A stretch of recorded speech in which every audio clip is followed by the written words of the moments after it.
Dismayado ang ilang miyembro ng liderato sa Kamara sa mga batikos ni Vice President Sara Duterte kay Pangulong Bongbong Marcos.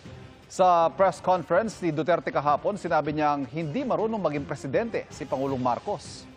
Sabi pa ng bise na gamit niya siya ng mga Marcos para manalo laban kay dating Vice President Leni Robredo noong 2022 presidential elections.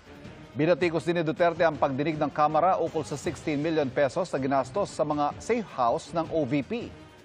Ay kay House Deputy Majority Leader Jude Asidre, mas pinipili ng bise na mamulitika sa mga panahong kailangan ng bansa ng pagkakaisa.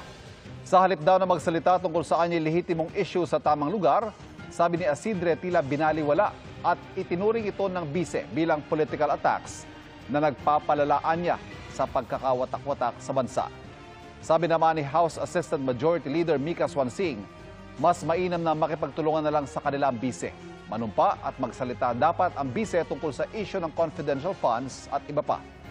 Nauna lang sinabi ng Malacanang na hindi sila maglalabas ng pahayag kaugnay sa mga sinabi ni Duterte ayon kay Acting PCO Secretary Cesar Chavez.